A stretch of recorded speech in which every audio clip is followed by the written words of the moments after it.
Hi everyone, welcome to our webinar. My name's Graeme Lodge from Myriad Services, and joining me today is Jack Alsop from StorageCraft. So thanks for all taking the time to join our webinar, and hopefully you'll find it fairly useful and informative, and you'll learn something that can be beneficial for your businesses out there. So this webinar will be recorded, and anyone who joins will get a link to that, so you'll be able to take it offline and have a look at it and follow it up after the fact. If you have any questions throughout the webinar today, there's a little question panel on the right-hand side. Feel free to pop your questions in there. We'll address them at the end of the webinar. But yeah, just put your questions in there all throughout, and we'll review them, and we'll have a little Q&A time at the end of the webinar. So with that in mind, we'll get started. So as I quickly said before, my name's Graeme Lodge. I'm one of the directors from Myriad Services.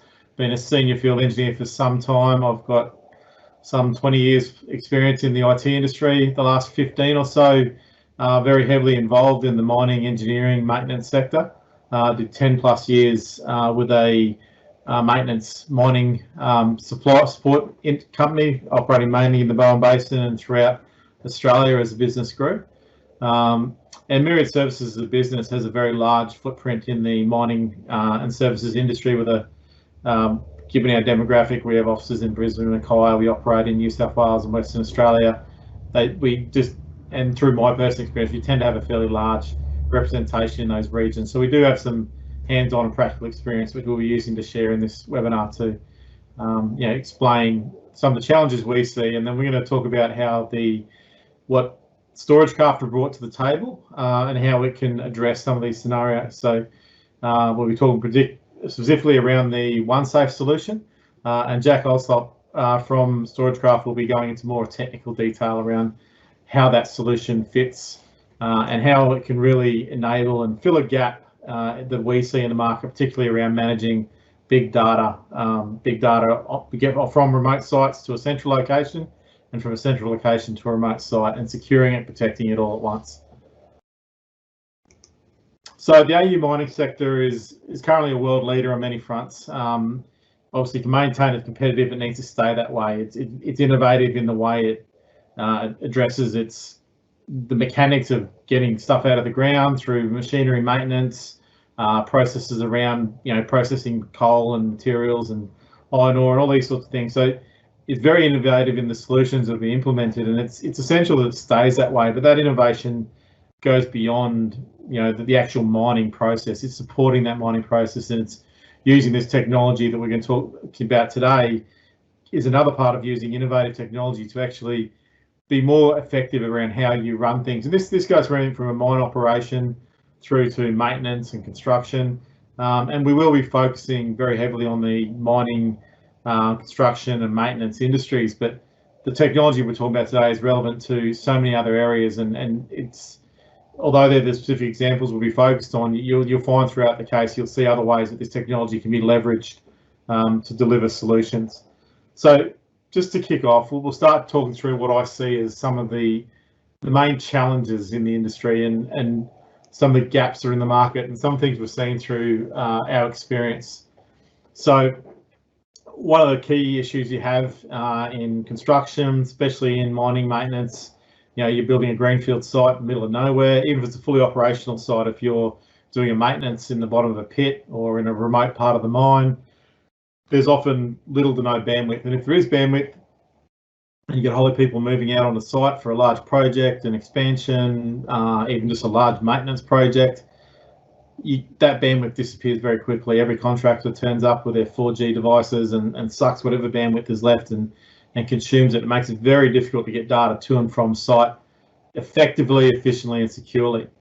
Another key factor, and we've seen many ways to address this one, is the cost of remote resources. So obviously, when you put resources in remote regions, you've got to stick them up in camp. You've got to, obviously, there's certain allowances and travel allowances and costs and things that all come with that.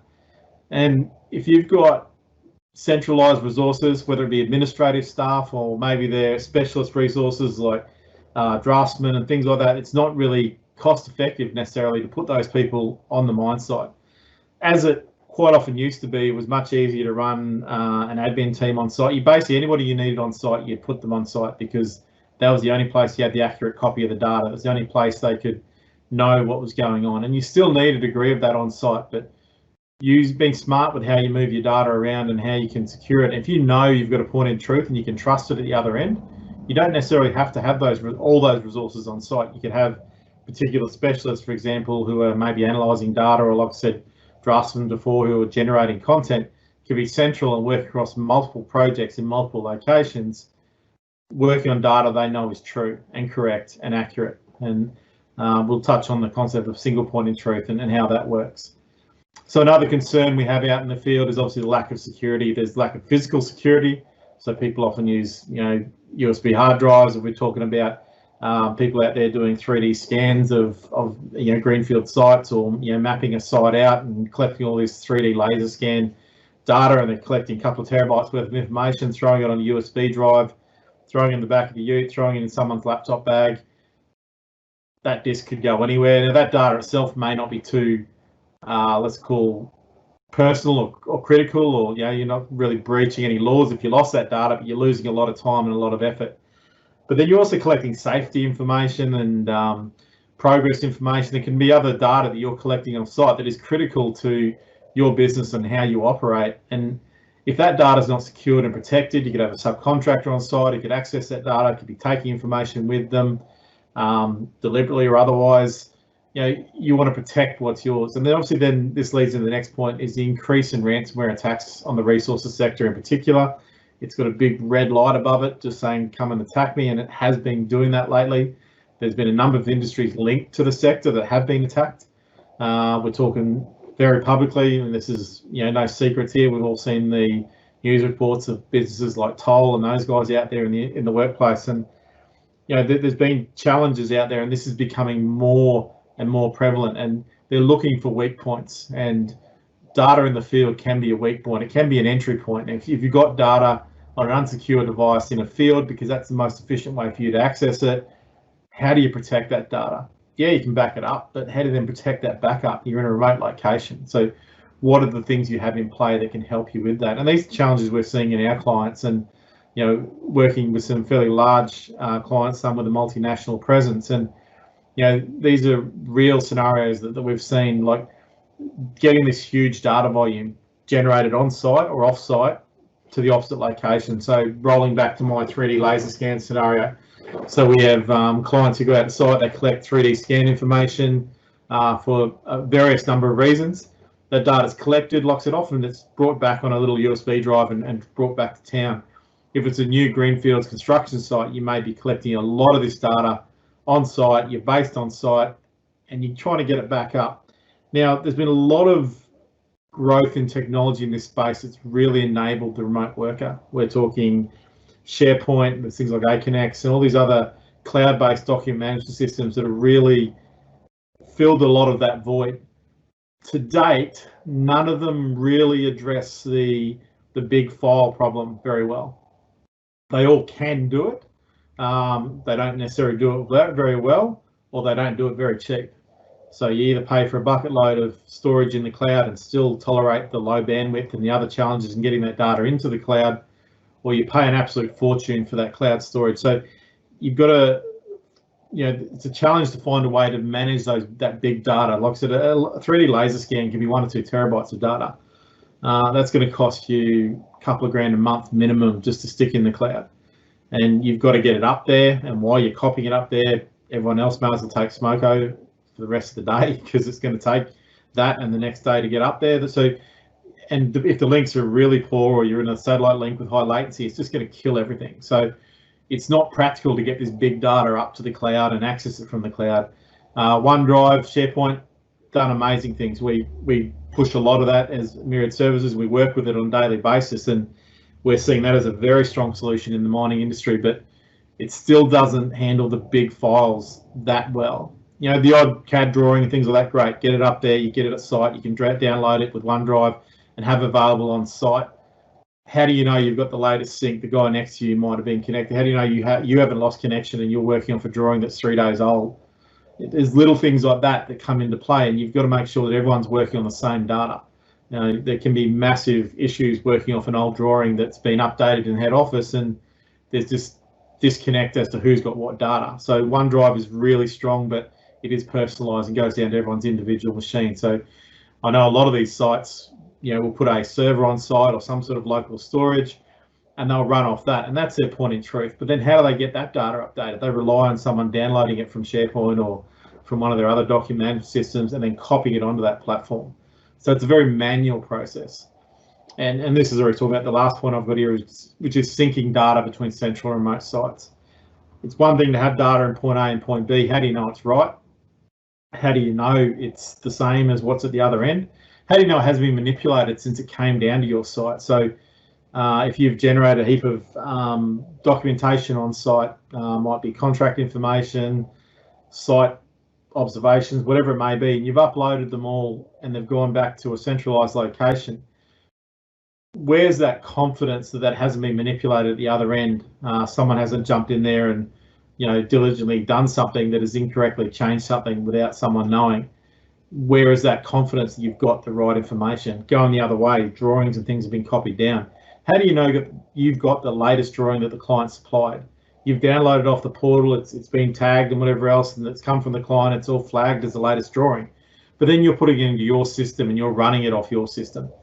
How do you know that's the latest one? How do you know it is current and verified by your, the PM or whoever it is who's verifying those things?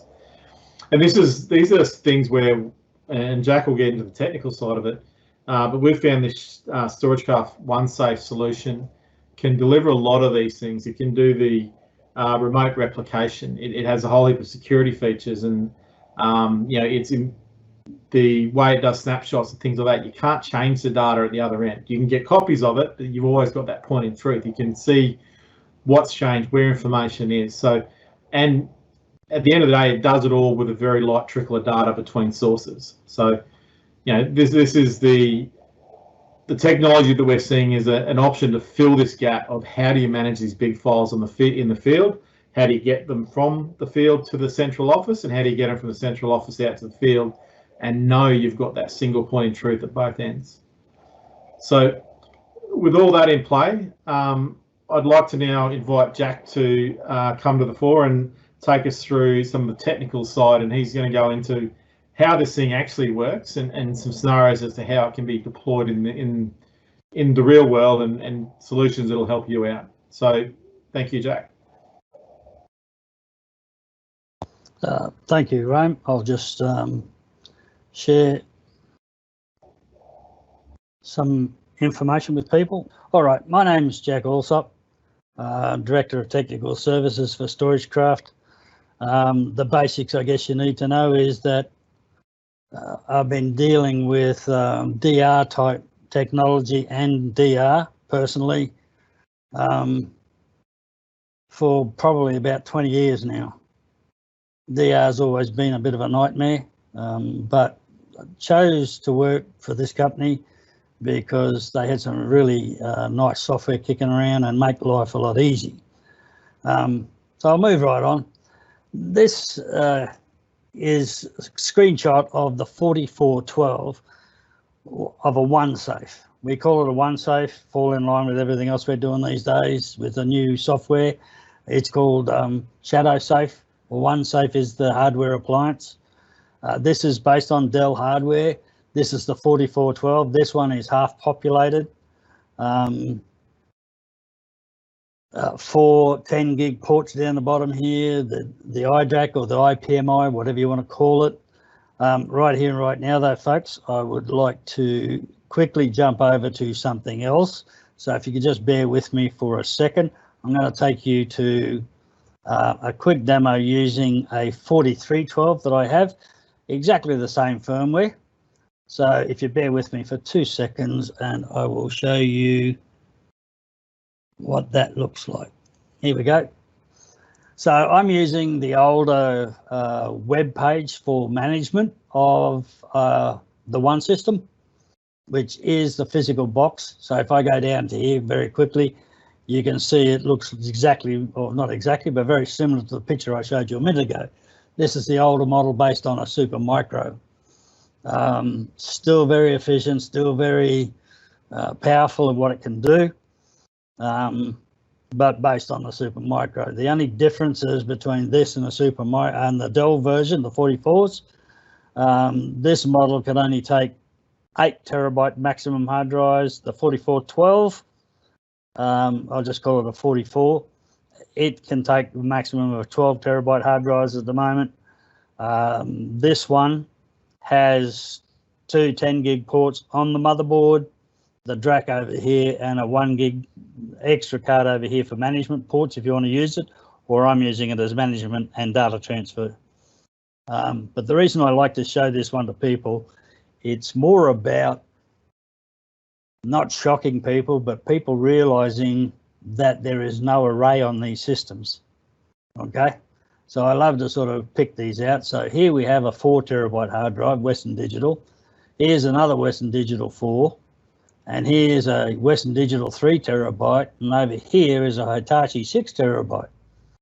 Going down over here, we've got a 3 terabyte. Down over here, you can start to see that there's a few people going, is this bloke mad? No, I'm not. I purposely leave this like this so that people understand these devices do not use your conventional array. That is by design. Otherwise, we'd just be like any other NAS vendor out there. We do not use an array. When you build one of these things, when you first get it and it's shipped to you, there's connected via this port here. If you've got DHCP, it'll pick up an IP address. You go to the local web page of this device. So it might have been a DHCP assigned address. The first thing you do is create a cluster. That cluster will ask you, you're using 3 copies of data or 2 copies of data. I'm using 3 in this case. So this thing, for the sake of the exercise, is now S3, Amazon S3 in a box. 3 copies of each object is stored on 3 disks. So 1 copy over here, I don't get to choose that, the system does. 1 copy over here, maybe 1 here and 1 over there, or 1 here and here and here. It makes no difference to me, just do what I want. Now, for the sake of the calculations today, folks, I'm going to ask you to imagine I have an unformatted drive space of 42 terabytes in this box. Now, with 3 copies, that comes down to 14 usable storage, 14 terabytes. And everybody's already going, hang on a minute, what's going on here? There's nothing strange or hidden about this. You could set it up as 2 copies if you like, but that means 1 drive failure and you got to get that drive replaced in a hurry. With 3 copies, I could have any 2 drives fail, and as long as, you know, within 11 and a half hours, I can get a replacement drive there, I'm fine. If I don't do anything for 11 and a half hours, the device automatically will take that 1 drive that failed and go, well, I'm going to rebalance that drive's information across the other 11 drives. But if I take this failed 3 terabyte out and put a 8 terabyte in there, within 45 minutes, it just rebalances. And it will take as much load as it needs to take off the rest. But let's go up and have a look at some stuff that might be useful to you. So knowing that I have 14 terabytes available, all right, and today, since 10 o'clock this morning, do not ask me why 10 o'clock this morning. It's based on Pacific time in the East Coast, West Coast of America. It has changed over and started doing today's stuff. So I've thrown 16 gig at it, but it's only written 5.7 gig to disk with a compression ratio and the digit ratio of 2.93. Lifetime, what has it done? All right, so I've thrown 434 gig at it, and I've written 112, giving me a ratio roughly of 3.8. So, you know, for the sake of the exercise, I'm going to call it 4. All right, just maybe 4. All right, so if I've thrown only written that to disk and I multiply that by 4, all right, I'm coming out at about 400 gig, and so use capacity is about right. But if I use the normal capacity of what I'm expecting to realize, if I multiply 14 by 4, 64 terabytes is what I'm going to get on my machine, and 64 terabytes is way above what the raw capacity of the machine is. Okay, so what is it giving me? What it is giving me is huge amounts of redundancy, but there is something very special also going on here. And so with that in mind, the free space, forget about the raw capacity, the realizable or usable space with compression dedupe is always going to be better than this by a long shot. AutoCAD drawings from home construction companies, we've seen that in excess of 4, average of 4 to 1, no problem. We have a mining company over in Western Australia, they are seeing about a 5 to 1 compression dedupe on laser site surveys. All right, some of the stuff that Graeme was talking about before. So they're getting about a 5 to 1 compression dedupe on these big raw data files. But more importantly, let's go back to some other notes that we're going to talk about. All right, so basically this slide here is talking about what I've just talked about. But remember, with our unique way of compressing and dedupe, using AutoCAD, we often see 4 to 1 dedupe. All right, I'm more interested in this screenshot. So how does this all work? The first thing that I would like to talk to you about, and it's very difficult to put this into words.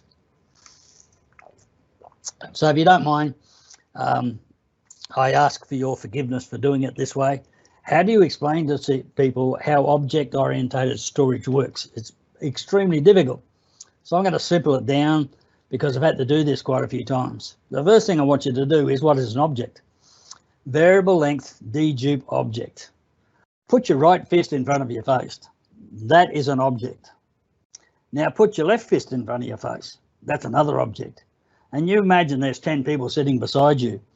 Their right fists are different to your right fists, aren't they? And so are their left fists. So that right fist being an object, that is a unique object. So when we first see that variable length object turn up, we go, oh, there's object number 1. And we write that to disk. In my case, because I've chosen 3 copies, I write that to 3 separate disks. The index then remembers and records object 1 on disk whatever, 3 copies, and it then writes the metadata that says object 1 is stored wherever on those 3 disks, and the metadata then says the object 1 is related to that file. The next time I see a file come through that, when we break it down into the objects and it references object 1, it goes, well, I've already got object 1, throw it over the left shoulder and write just the metadata. So the new file is referencing object 1 again. So what's so special about that? Well, not a lot really, except for 2 things. That object, when it gets written to disk, it is immutable. And immutable means cannot be changed. Cannot be changed. You can't delete it, you can't modify it, it's immutable. Okay, that's cool. So what else is unique?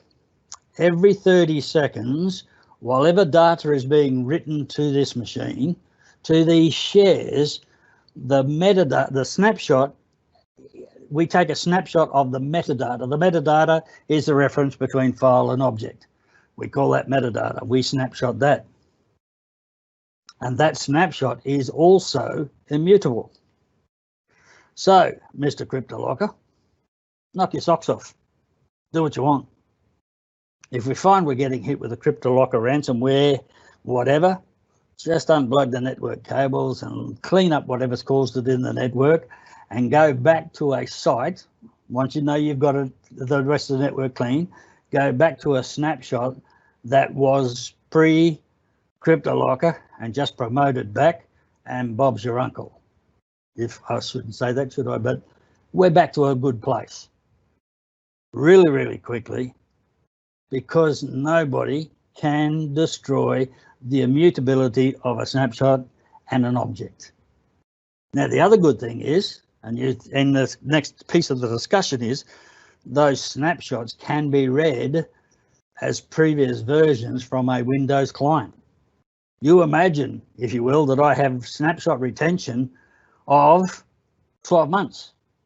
So every 30 seconds of every hour, of every day, of every week, of every month for 12 months.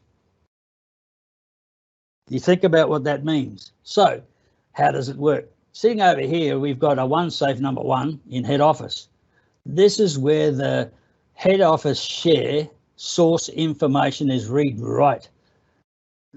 The drafties, the engineers, the site survey stuff, all that critical information that defines from original greenfield through to maybe we're refurbishing a overrail coal loader or something like that, whatever. All the original information gets stored over here. All right, then we replicate it to this one. This is a remote site. And we're not replicating files, folks. We are never replicating files. We're replicating the objects and the metadata. And so over here, the share over here, information, the HQ information, this one over here is read-only. They can read the information from here. They can pull it off. They cannot modify it because the single source of truth is from here to here. This is on site.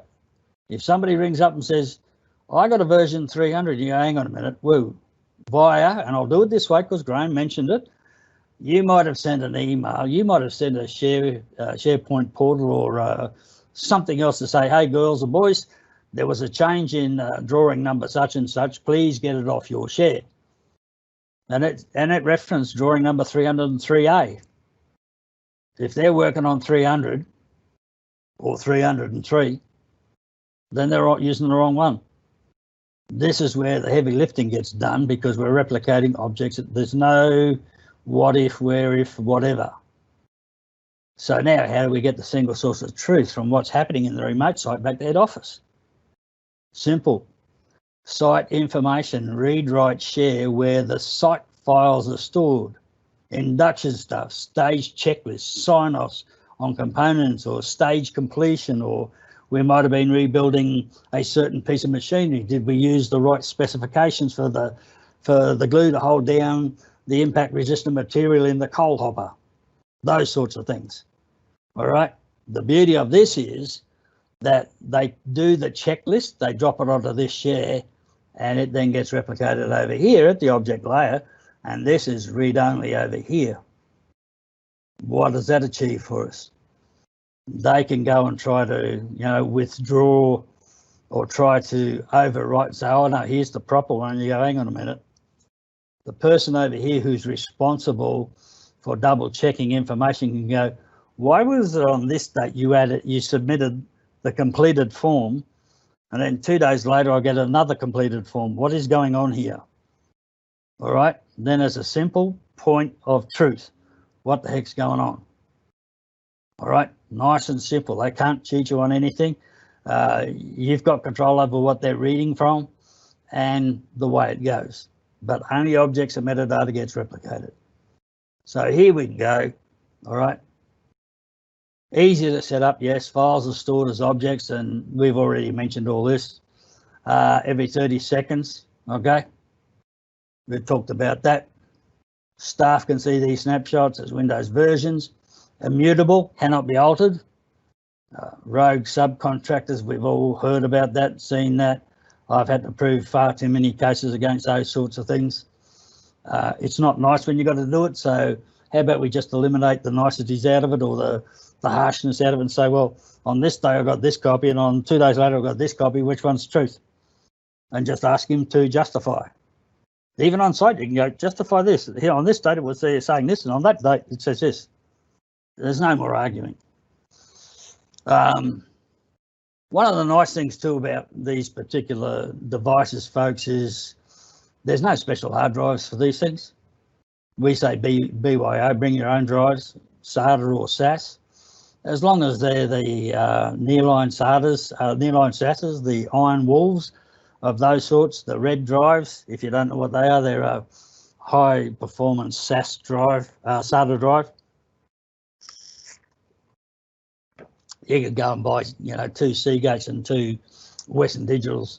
It doesn't matter to us because We're not putting them into an array, they're just JBODs. So one source of truth. I'll roll back to that picture. One source of truth. They can submit the same form 14 times and we will have 14 copies of the same document. Okay? And if somebody over here is doing their job by double checking, oh, here's that site document, and he prints it out and puts it in the file as a check off, and then the next 2 days he sees another one, and 2 days later another one. Single source of truth, folks. That's what it's all about. And obviously, we don't have to have CAD operators and certain production managers and analysts all out on site where it's costing us an arm and a leg for those people to be there, but they're in the office doing their job and potentially, as Graeme suggested, working on 2 or 3 projects at the same time in the right environment, then it all works out. Okay, so at that point, folks, I finished with my part of the presentation. Thank you for obviously joining us, but I'll go back to here. Chris, would you like to take over potentially with Q&A? Yes. Okay, so we do have a couple of questions here. So the first one is, will it work with limited to no connection? The answer to that is I've had it working on a 1 meg connection.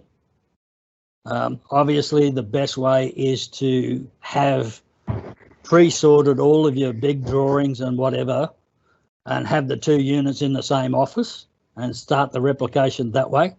And then when you're ready to go to site and have got the site office set up, then obviously we can then deal with the reduced amount of replication then, because there's generally not an awful lot. We're not trying to replicate terabytes of data at that point. So yes, at a 1 meg connection, yes, we can get it to work with that as well. A little bit of tweaking, but it's not difficult for myself or Myriad or Graeme in particular to get that to work. So Jack, just a clarifying point there, I assume when it's offline for, say, a period of time, like it does happen out there where there's waves of bandwidth coming in and out of the system, that as a local SAN, effectively it just keeps humming along as if nothing's wrong until that coverage comes back? Yes, it will obviously sit there and have a little complaint to itself. The web page that we use, the Exablock one, will obviously say, I can't talk to this thing for a little period of time and replication is behind. The recovery point objective is not where it should be. And then when the link comes back up, it will try to process as much as it can, because what it does is it says I want a wave, and a wave is basically a subset of snapshots and the objects that those snapshots refer to that are not already been replicated. So the snapshots themselves are, basically kilobytes of data and whatever the objects are. And so if we set the some TCP/IP parameters correctly, whatever bandwidth we got, we can make that work to our best advantage.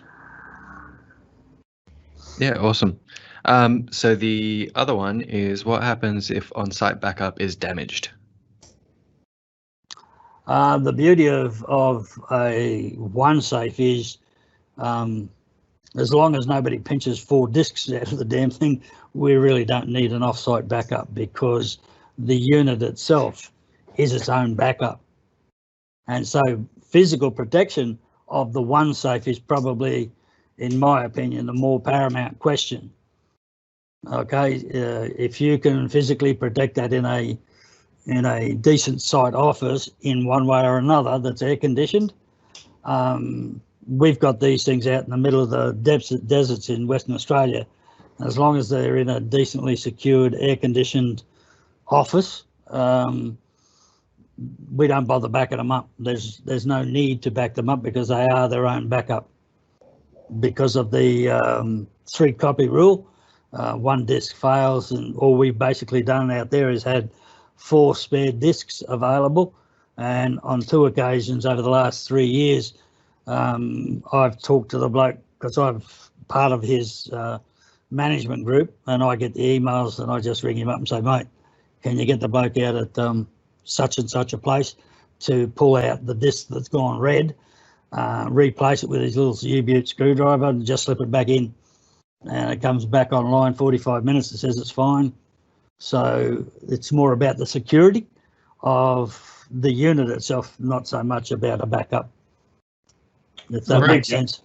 The other component there, Jack, is obviously if you have got replication enabled, it's not just, although that is also an offsite backup, and it has the same snapshots and everything replicated to the other end. So if it was a case of, let's say it was corruption as opposed to something else, then as Jack said before, the original objects are immutable. So the old data is still there. You go back to the previous snapshot prior to that corruption and it's there. So there's different ways that data could be damaged on site digitally, but you can go back from that, no problem at all. Yeah, just to add to that too, Graeme, we're having a look at a case right now where the log files are telling us that there's a bad sector on one of the discs, and the customer was, who's a bit of a propeller head, if you want to call him that, he said, I've got a problem with the disc, and we go, no, it's highlighted that one of the disc sectors is bad, it's now marking it as bad, and is rebalancing that bad sector with the other two discs in the three copies, and it's just marking it out, and he goes, oh, okay, so I don't have to do anything. No, you don't have to do anything. It's fixing it itself. So, yeah. As long as they're replicating properly and all that, there's no necessary need to do a backup, because the replication is the backup from my perspective. All right, cool. Well, that's actually everything, and we're running a little bit over time, so I think we'll have to leave it there. All right. Thank you very much. If you've got any questions, I guess based on my screen, you can definitely talk to the Myriad Services people or myself. Happy to join in any discussion that you might need to see where we can fit in. Graeme and I were very approachable blokes, so Chris, obviously, who put all this together. So I'd like to thank Myriad and Chris and Graeme for putting this together. So thank you, folks. Thanks, Jack. Thanks, everyone.